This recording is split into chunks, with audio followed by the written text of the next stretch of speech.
The quality for today is Udasinah, which means being unconcerned. Interesting quality. What is this doing in our list of 35 qualities of a seeker of truth? How is it that being unconcerned is a virtue?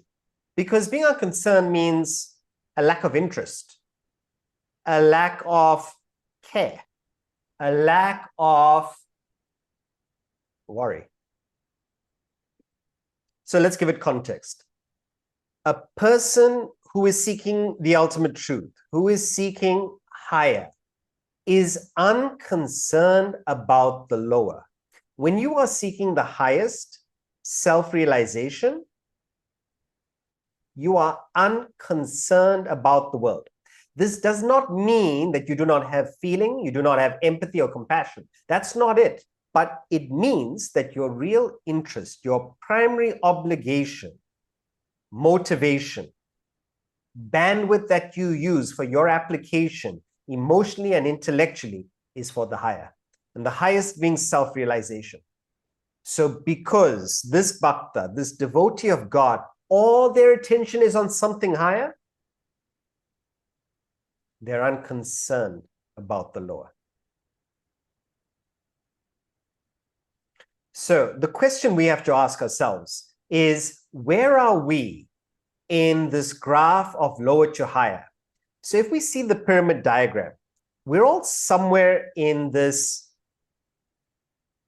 level of evolution where we have many, many desires. That's the lowest, grossest level. We have many desires, but you pitch up a higher goal, fewer desires. Higher goal still, fewer desires. But when we say fewer desires, those fewer desires mean fewer concerns, fewer interests, fewer worries. And when you are committed to the highest, the pinnacle of the pyramid, you're only interested in that one desire for self-realization. The word in Sanskrit to describe this intense desire for self-realization is called mumukshakva, which means a desire for liberation, to be free. And the way they describe it in the scriptures, Swami Ramakrishna Paramahamsa, he said the urgency of this desire, it's akin to, imagine someone pushing your head underwater. That urgency for oxygen, that urgency to get back, to put your head above the water. You feel like you're drowning. You feel like you're closed in on all sides, suffocated as it were. And that urgency is what those who are seeking the truth alone. That desire is so strong. It's that one desire. If you tell them about the news, what's going on in different countries, what's going on in different concerts, who's playing where, what happened at Lord's, for them it is okay. They entertain you, they listen to you, but for them it's, so what? What's the big deal? But it was such a close match. Wimbledon final. Such a good match. So what? And they're able to follow. And they might have all the details there, but their primary interest is in the higher. So we've got to find out, if everything concerns us, if we have to know what is happening in everybody's life, whoever it is, the neighbor's neighbor, the cousin's sister-in-law's daughter, if we have to know details about everyone and everything, what does it mean about where we are in this diagram? Right at the bottom. Many, many desires, many, many concerns, many, many interests. And you might say, what of it? What's the problem with that? And the problem with that is you don't progress in life. You don't progress in terms of any form of success because we lack focus. And definitely not the highest focus, which is spiritual evolution.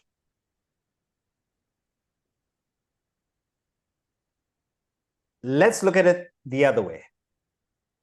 If you are very concerned, if you have many worries,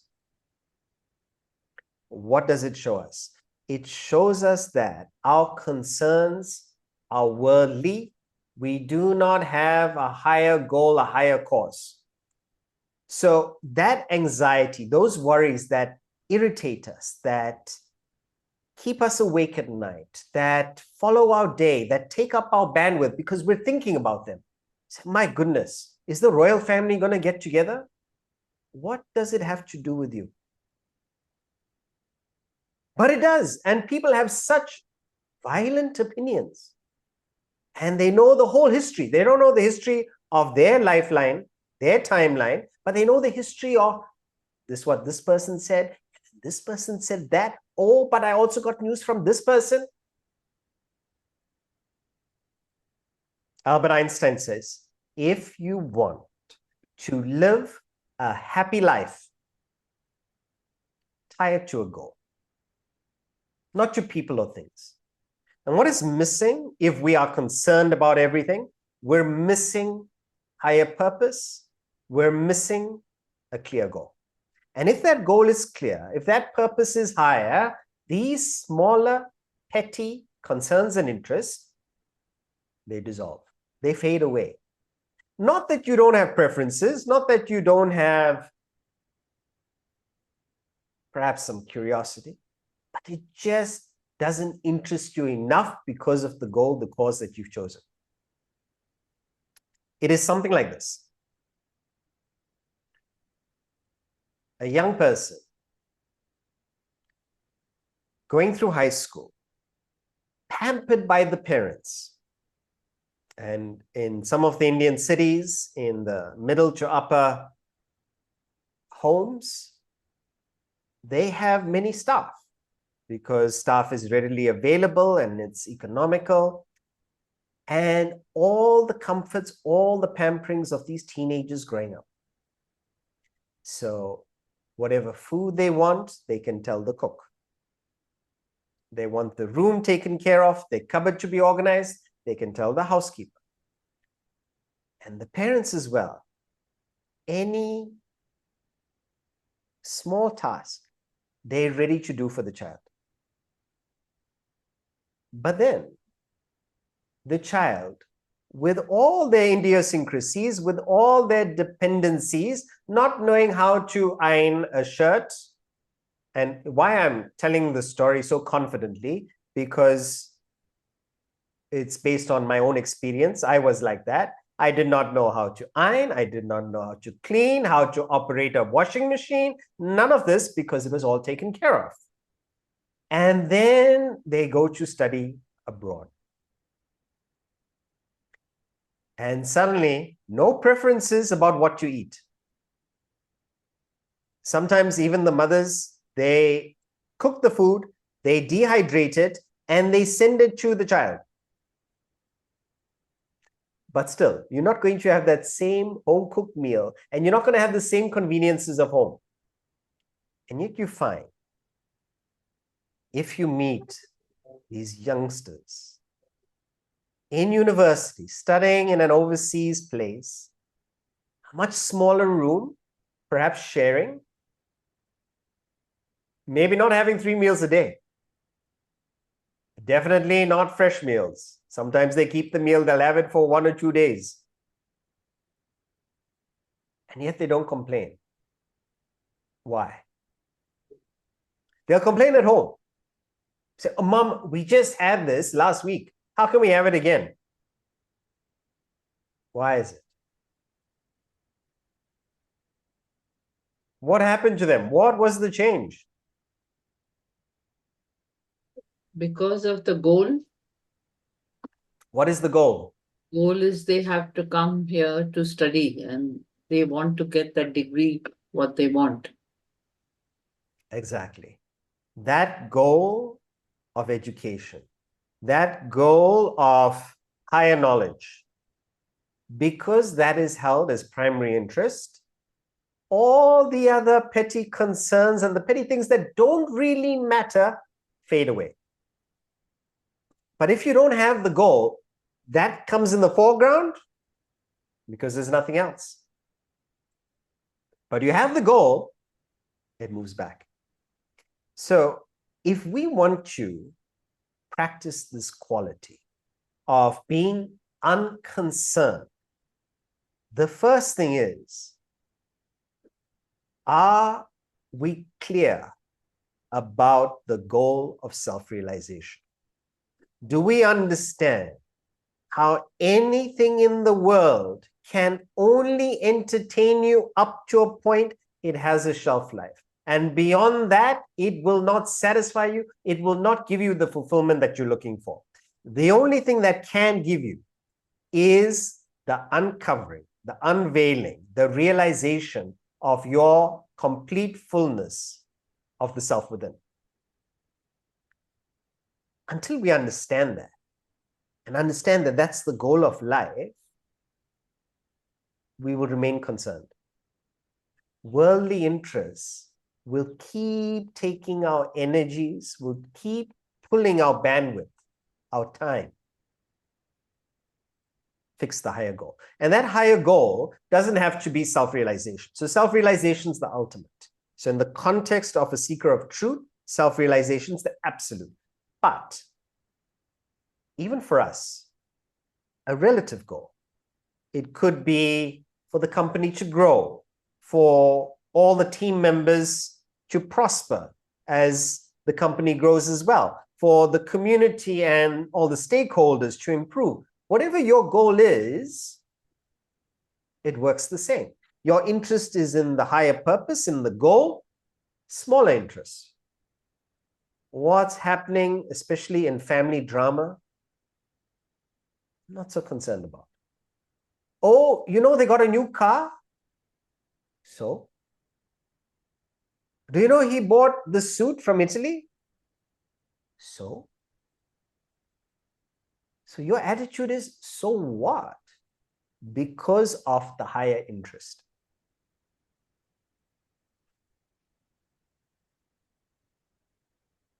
Warren Buffett says, what is the difference between successful people and really successful people? Is that really successful people say no to almost everything.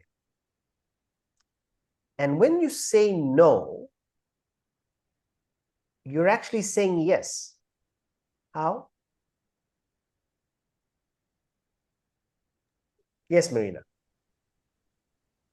Yes, What are you saying yes to? Yes, Dana. say yes to your high self, to you, or You're to saying yes to your higher goal, to your a higher higher goal. self, to your evolution. That's what you're saying yes to. So when you're saying being unconcerned, it's not a negative quality.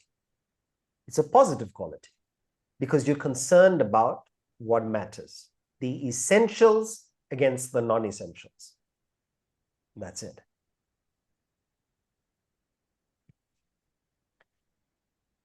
We should introspect when we reflect on these qualities, when we have these discussions, when we listen to the lectures from e-learning, or when we read the books. It should provoke our reflection, introspection, make us think. So ask yourselves, what do I think about? Who do I think about? Why do I think about them so much? And perhaps it is because of the lack of a clear, higher purpose. a higher goal. If you find yourself complaining, if you find yourself grumbling about the slightest of inconveniences, it's because we're lacking purpose. One of my favorite quotes I'd like to share with you today is this. It's by George Bernard Shaw. And it's about the importance of purpose, and that purpose about sharing with others, stretching your circle of identification, letting it being higher, going further up the pyramid. And he says this is the true joy in life. Being used for a purpose recognized by yourself as a mighty one.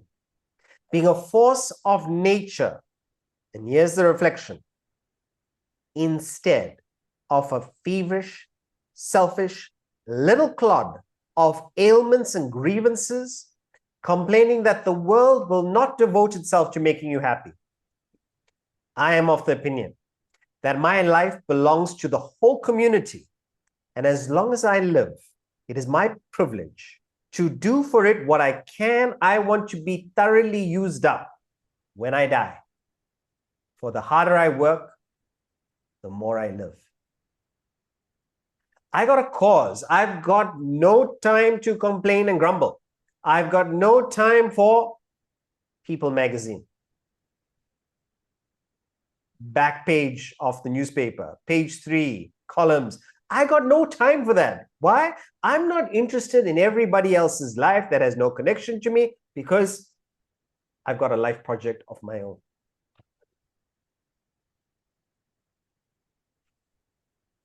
There's an analogy.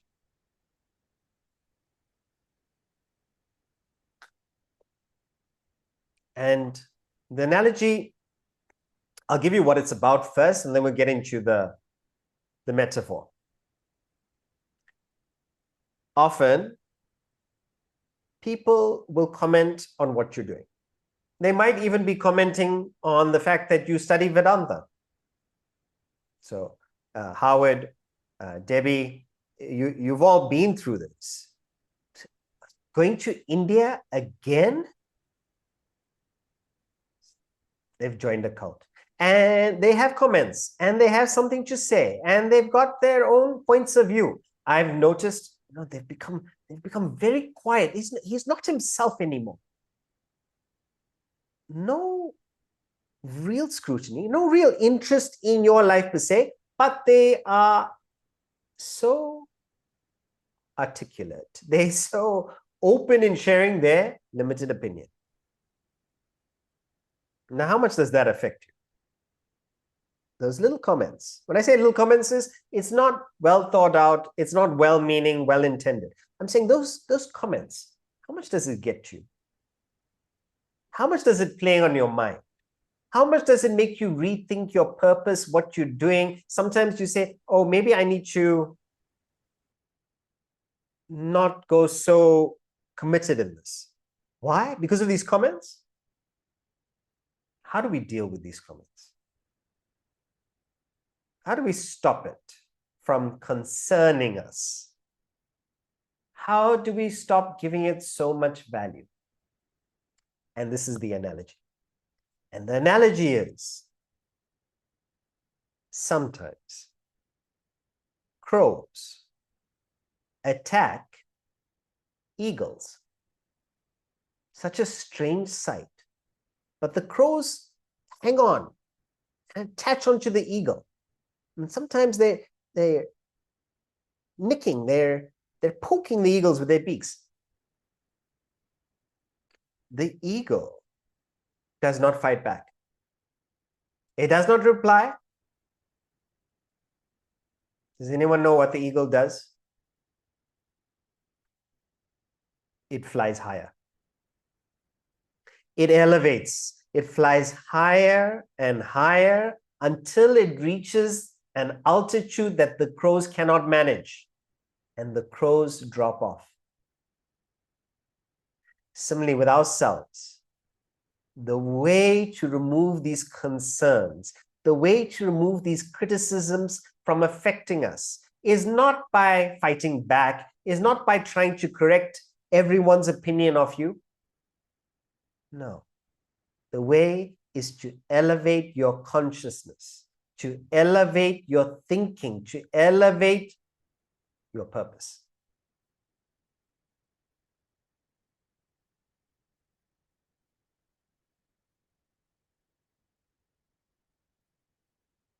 When you're in an argument, I'm not sure if it was Martin Luther King, great thinker.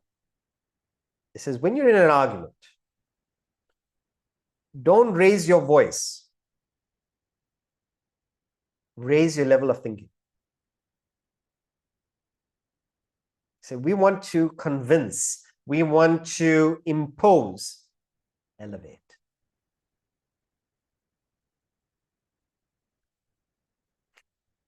Now, to counter the negative association of this quality, which seems to suggest that there is no feeling, there's no, when we say no concern, there's no emotion, there's no empathy. So a friend comes to us, or a young person, we speak to many youngsters in schools and universities, and suppose they come to you with their teenage romance that didn't go well. And what is my response? Being a bhakta, a seeker of truth. This is nothing. This is a joke. Teenage romance, please don't trouble me with these things. That is not the attitude. Yes, in perspective, in the canvas of life, it is a futile thing. But for that person, you understand, for where that person is, it's important. And you meet the person where they are, and you can't share your view because you've also been through that journey and you're just further along the path. That's about it. There's no superiority, there's no inferiority. You've just had exposure to the subject and you're further on in your understanding. That's about it. But you can relate and understand why that problem, why that concern concerns them, because that's their level. And what do? You don't dismiss it, you don't trivialize it, but you give effective, if they're asking for it, you give effective counsel that might give them some solace, might give them some perspective. So the way to approach this quality is the example of the village preacher. And in the poem, The Village Preacher by Oliver Goldsmith, it's one of the poems we study in the first year of e-learning. And in this poem, it talks about a village preacher that would give his heart, he would give his love, he would console people who are dying, he would motivate, play with the youngsters. So much of emotion. But it says, despite him having all the emotion for the villagers, all his serious thoughts were on God, were on his higher purpose. They never interfered with his clarity, with his pursuit of God, self-realization. So see this diagram. It's a picture of a cliff. And the lines in the poem go like this. To them, his heart, his love, his griefs were given, but all his serious thoughts had rest in heaven. As some tall cliff that lifts its awful form, swells from the vale and midway leaves the storm, though round its breast the rolling clouds are spread, eternal sunshine settles on its head. So this tall cliff that you can see here, you can see all the clouds, the storm, the emotions, the dramas of family, the incidents and challenges of work, and the things that are going on with geopolitics and the economic fluctuation that's going on. Those are all the storm, but it's at the heart level. But your real interest, your head, is ever clear. You never forget your higher purpose, your ultimate purpose. It is ever attuned to the sun above, in this case, referring to rest in heaven, God, self-realization. I'll give you one more example just to clinch this idea. How do we remain unconcerned whilst playing the roles that we play? Father, mother, doctor, patient, CEO, manager. How do we practice this quality whilst being in the world? And the example is, we should conduct ourselves like an actor on a stage. The actor playing a part. So one of the most famous Shakespearean actors was Sir Laurence Olivier. He was knighted for his performances of Shakespeare. And Sir Laurence Olivier plays different roles.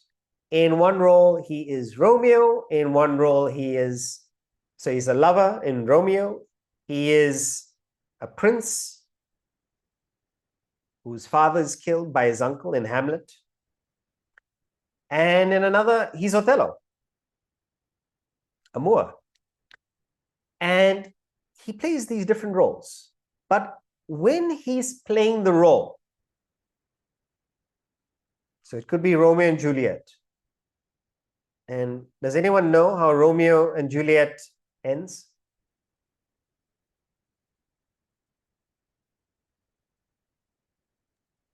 Death for both. Death. Everybody dies. Lots of dead bodies. In fact, many of Shakespeare's plays were many dead bodies. Unfortunately, whenever we talk about the greatest love story, they talk about Romeo and Juliet. It's an example not of cupidity, it's an example of stupidity. They don't know each other. They see each other briefly, that too with masks, fall head over heels, completely mind-led, and through a series of miscommunication,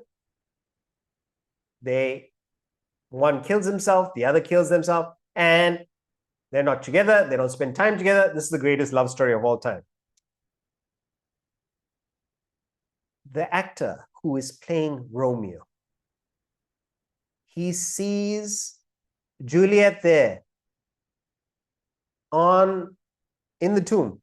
He sees Juliet lying there, dead, heartbroken. And as he's acting in the play, because it's towards the end of the play that this last scene is there. He sees Juliet, he's acting as Romeo. So Laurence Olivier is acting as Romeo, he's seeing Juliet, and he just looks out into the audience. And he looks at the end of the first row. End of the first row is his actual wife. And to the actual wife, he's signaling. What? Keep the car ready. We've got a dinner appointment after the play. How is it that he is seeing his loved one in front of him, his Juliet? He's absolutely heartbroken, distraught, about to kill himself, and yet making plans for dinner. What is the parallel? What do we take from this example of actor on the stage?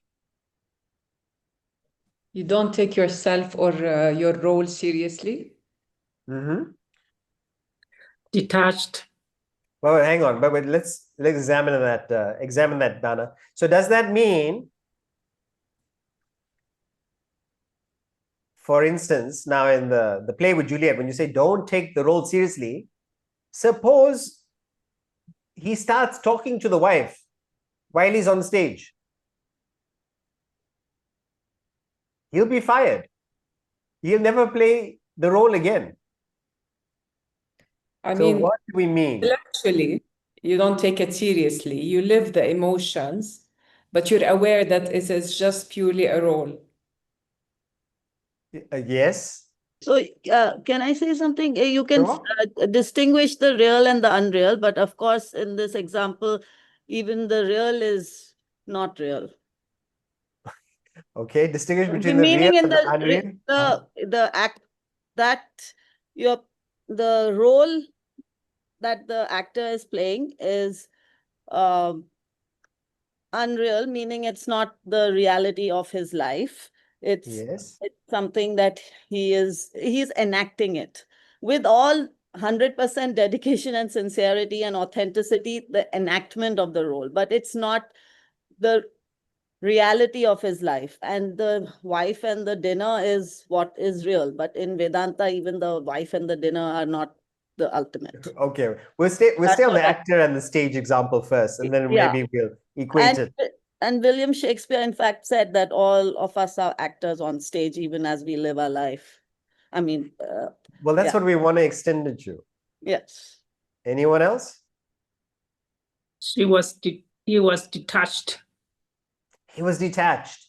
So why was he detached? Although he's playing the role beautifully. In fact, after the performance, standing ovation, everybody saying, please, what a scene. Can you kill yourself again? They're really enjoying the performance. So convincing.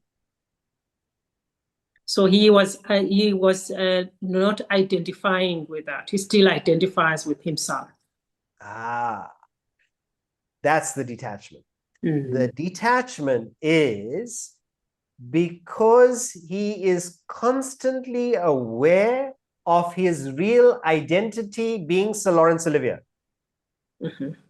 And because he's aware of his real identity, he does not get involved in the temporary role of Romeo. But he plays the role to perfection, plays it beautifully, with all the necessary emotion, with all the duties done to the T. The script read out perfectly. Now we need to be actors on the stage of life. In fact, we are actors on the stage of life. And when we play our temporary roles of mother, father, CEO, manager, woman, old woman, man, young man, old man, when we play all these different roles, play it to perfection. But never forget your real identity or your real purpose in this world is to find the self. To the extent you remember your real identity, you will be detached, unconcerned in the world, but not unfeeling, not lazy, not indifferent, but always free. Why? Because you know your real identity, you're ever attuned to the sun above. This is the quality of Udasinah. Such a powerful quality. It is a quality that comes from establishment in higher values, in higher purpose. So, friends, please remember, if you have any questions on this topic, we're going to take it up. But before that, we will take up the question of the week.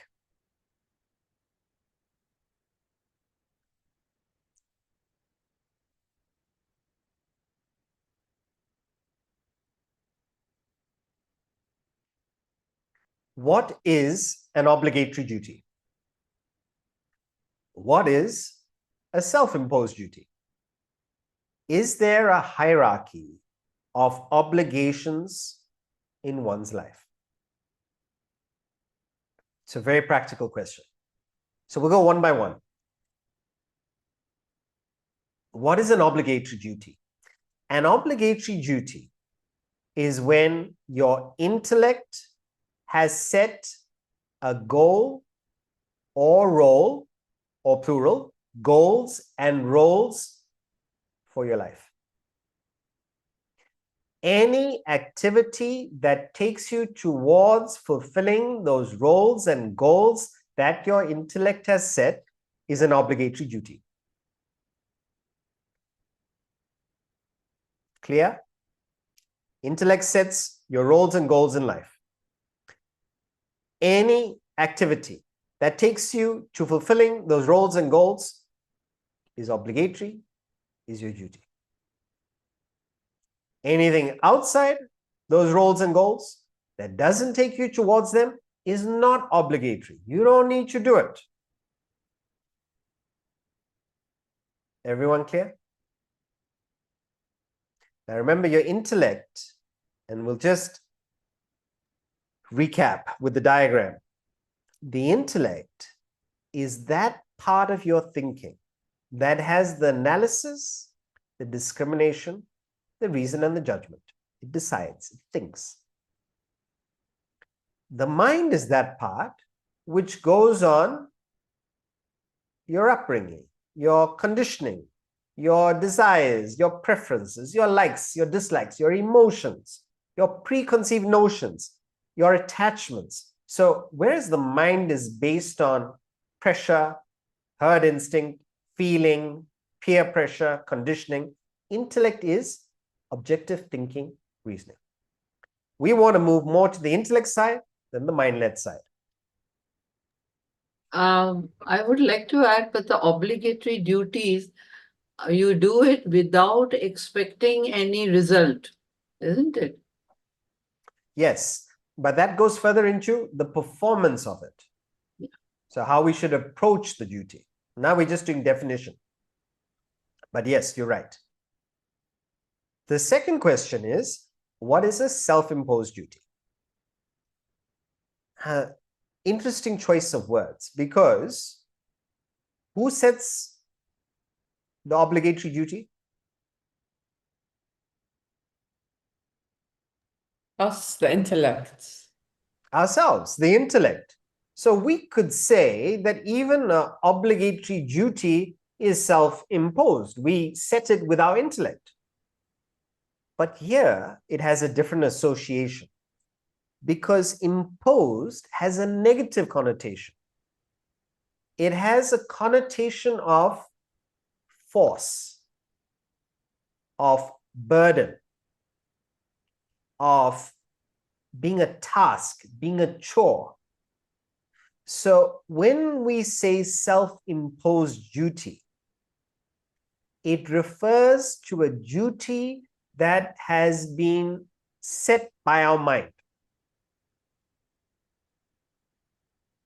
or we've taken it up by our mind, or it started off as set by the intellect, but the mind has got attached to the duty and it has changed obligatory duty to self-imposed duty, where something that is meant to act as a stepping stone, act towards liberating you, act towards taking you to a higher purpose, becomes burdensome, becomes something that pulls you down, makes you heavy, makes you weary, makes you tired. Self-imposed duty is when the mind gets attached to what you're doing. And sometimes you even forget the purpose of that activity. So you don't realize that it is only a means to an end, but you get so attached to it that it becomes stressful, it becomes burdensome, and you feel like the whole world is on your shoulders. For those who claim to be doing their duty as a mother, as a father, as a CEO, if you are claiming to do it, but you're doing it in a way that is so tiring, and you use it as a way of, I did this for you. You tell your children, I did this for you. I sacrificed for you. I put all my effort. Who asked you to? This is self-imposed. Nobody asked you to. When you do it with the intellect, you take accountability of it.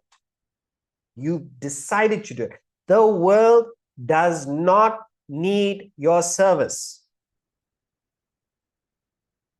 If we want to know the difference we make in this world, one sage described it as this.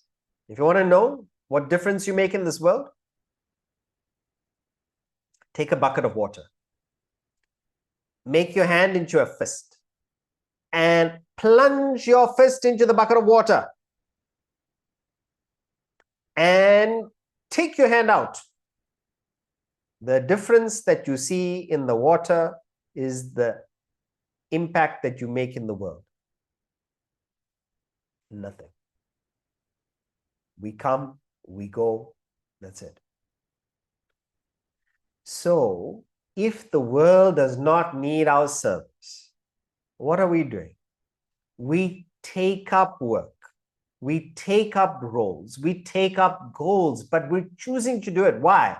Because it should help us evolve. It should help us become happier. It should help liberate us, take us closer towards self-realization, evolution. So instead of it becoming a burden, it actually becomes lighter.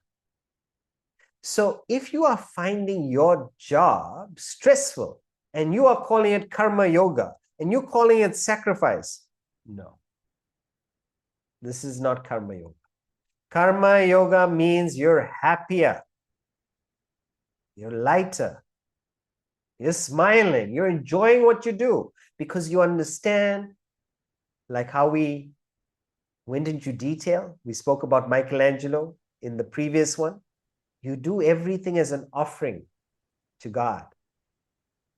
You do everything with reverence. I've decided to take it up. This is my offering, as George Bernard Shaw says, to the community. This is my chance for higher purpose to give me the joy and fulfillment in life. But what the mind does is it gets attached and it makes everybody miserable around with it. I have to do this, and I have to do that, and I have to do this, and then I have to do that. And sometimes when I have a conversation with these people and they're genuinely sharing it, I have to remind them, this is life. Your problems are not particular. Everyone has problems. In fact, more problems. Some of the lives that I've had that I know of, I mean, my own life has its own challenges. This is just life. But the mind gets attached. And that attachment to duty is the self-imposition. We've imposed the burden on ourselves. Why? Change it. So the sattvic way to approach it, as Ashaji mentioned, is you do your duty and that's your offering. And you're not attached to the results. You're just doing your offering and you're free. The rajasic way is when it's fully desire-ridden. You want people to appreciate you. You want the results out of the activity. You put so much pressure on the activity that it causes you more stress than relief. Is there a hierarchy of obligations in one's life? Yes. The primary obligation as a human being, anyone? Number one, obligation. To our highest self, to Our highest self to self-realization. is to reach self-realization, to find that absolute bliss.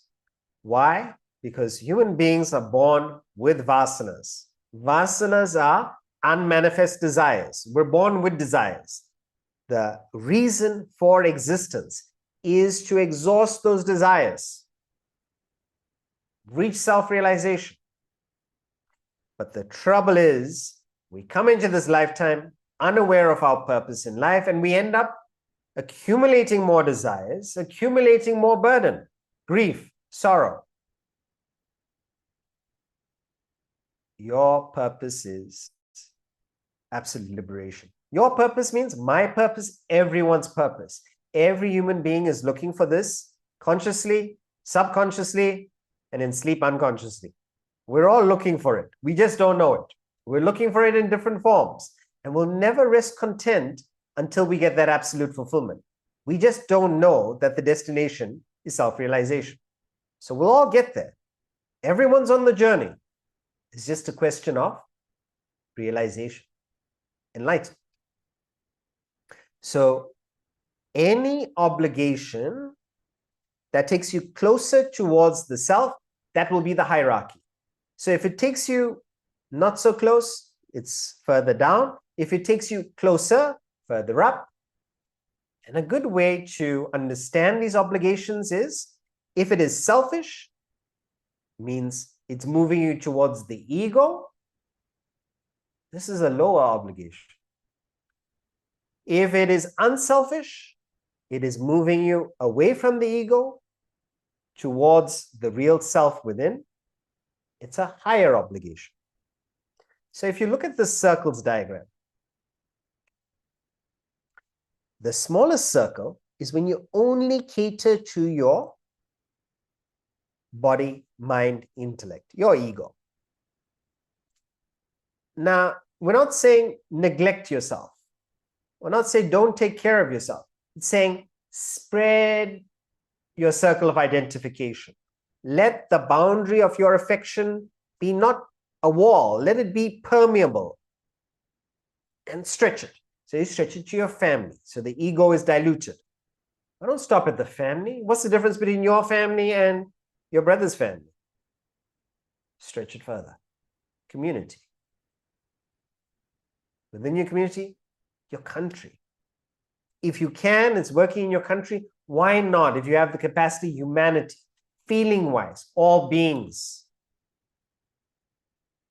the environment, everything. So depending how far you can stretch, this is the idea. So the hierarchy of obligations is, whilst the largest circle always includes the smaller circle. So it's not necessarily a conflict, because the higher takes care of the smaller circle. So when you are working for the well-being of all humanity, you're also including yourself, taking care of yourself. Sometimes, very rarely, there's a choice that needs to be made. There's a duty that is required where you have to work for the country, but perhaps there's also a wedding in the family. When that conflict is there, what is the hierarchy you should choose?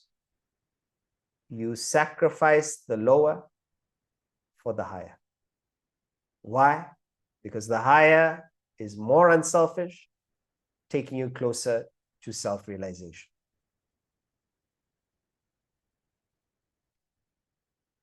If we do not use this opportunity to fulfill our highest obligatory duty of self-realization, what a waste of a human embodiment. In the Kena Upanishad, they say this: he who does not realize the self in this lifetime suffers mahati vinashtihi, suffers immeasurable loss. The greatest loss, greatest destruction.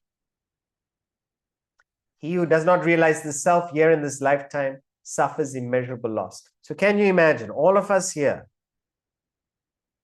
we have a human embodiment. We have found a knowledge that deals with self-realization. It's in a language that we can understand. What an opportunity. And if we don't make use of it, what a loss. We'll take up your questions. Feel free to unmute and ask your question.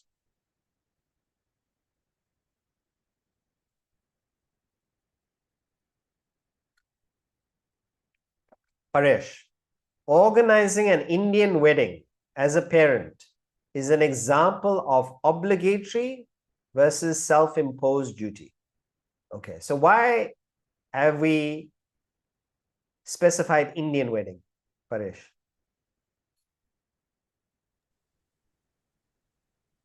I think many here in this forum of Indian roots or origins understand that parents get carried away.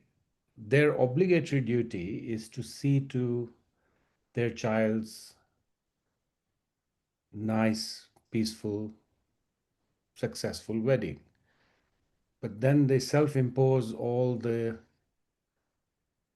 what I call extras, destination, 7 days of celebrations, fancy dinners and costumes every night. And I see the Indian wedding as a classic example of this conflict between obligatory and self-imposed duty. Sure. So the wedding itself does not make it obligatory or self-imposed. It is the attitude behind it that makes it obligatory or self-imposed. One could look at it with all the bells and whistles, destination, wedding, etc. Say, what an opportunity to serve all the people that have contributed in our life. What an opportunity. What an opportunity to give back. You know what? It didn't need to be a wedding. I would have loved to have just done it, but great. 2 birds with 1 stone. We finish it off. In fact, if my younger son also gets married, we'll have both the weddings same time. It could be seen as obligatory, where your intellect sets it as a goal to be done, an opportunity to share, an aspect that needs to be done gracefully, and you can enjoy the whole process. Or the attitude could be self-imposed, where father and mother are fighting with the couple. The couple are fighting with each other about the wedding. Sometimes the wedding doesn't happen because of all the fighting going on about the wedding. And then which destination should it be in? And all the focus is on non-essentials. And people are taking leave from their jobs because of the stress of wedding planning. Say, when is the wedding? 2028. You're going to live like this for 3 years? There will be no family left. You will not be left. So stressed by it. And then, God forbid, what if the person divorces? You go through this again? The idea is you can turn any activity, any duty, even a huge event, you can make it evolutionary, or you can make it a proper burden. Where during the wedding, instead of enjoying your time with the couple, you worried if there's enough food, if the caterers put too much spice in the food. You don't even take time to go and congratulate your own son and daughter. Oh, sorry, son and daughter-in-law. What kind of obligatory duty is that? Sudhakar, can I ask a question? Sure. What about setting a goal that is above your abilities or financial means, and then you somehow suffer and struggle to meet this goal?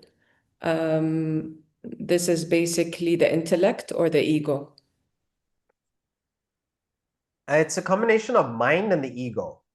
So when we set a goal with the intellect takes your capacity into consideration. Mhm. So it may have a long-term goal, but the intermediate goal would be realistic. And when I say realistic, within your capacity, within a time frame that is possible.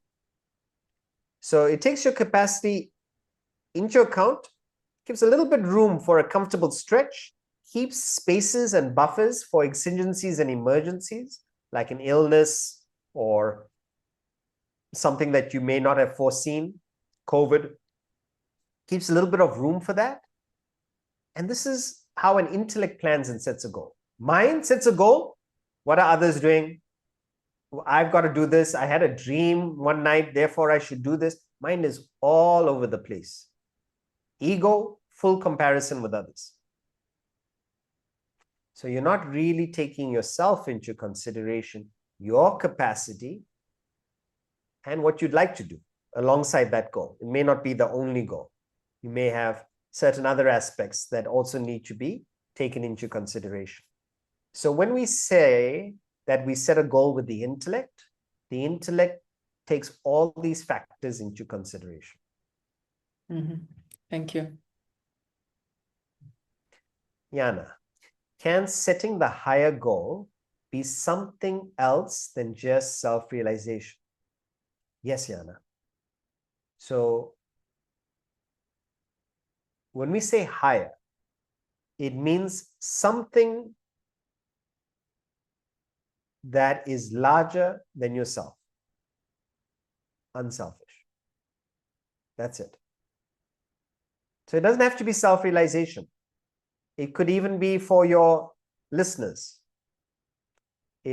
So for instance, if you communicate to others, it is to your listeners. That's your higher goal. So for me, as someone sharing this subject, my higher goal is to give knowledge, give perspectives, examples that is helpful for you. For the doctor, it'll be for the patients. So it doesn't have to be self-realization, because self-realization may not be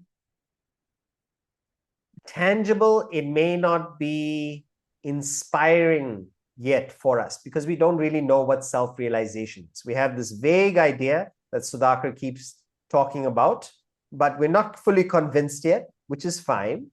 So let's take what we are convinced about: giving back or looking after the people in our circle. Wonderful. Or being the best version of ourselves. Okay, great. Use that. So it always has to be unselfish. Sorry, it? So it has to be unselfish. Unselfish. Yes. That's what makes it higher. Less ego. Less selfish. Less self means ego. Okay, thank you. Lakshmi. Nowadays, people are really concerned about others' life. Spread lies and fake stories about them. Why so? But those people never did them wrong. Tips for ignoring those negative and manipulative people. So Lakshmi, so when we are asking about others who are concerned about others' life, this is us. We're doing this now. So we're asking about others, talking about others. So even there, you see how it comes back to our interest in others. But yes, so you're asking in the second part, any tips for ignoring negative and manipulative people? So what is the tip, Lakshmi? Be like an eagle. Elevate. Find a higher purpose that you yourself deem worthy, deem noble, deem inspiring, uplifting. And when you find that mighty purpose, these things don't concern you. Why? Because your interest is on taking care of people or taking care of what needs to be done. So you don't have time to worry about what the taxi driver says, what some aunt who has not met you in 5 years says. You don't have time for that. You don't have time for newspapers or newspapers talking about you. You've got a goal. You've got a cause. Put your head down. Keep moving. Because also, like you've understood, it is just talk. Suppose someone has constructive feedback. By all means, let us be open and take their feedback because it can help us improve. But if it is idle talk. Just people entertaining themselves with gossip.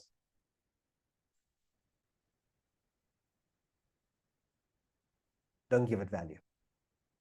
So it really depends where our minds are. And there's a quote that goes something like this. Small minds talk about others.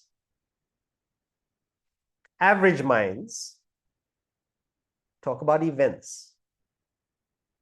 But great minds talk about ideas, concepts. So are we great minds because we're talking about all these philosophical concepts and ideas? Well, we're trying to be.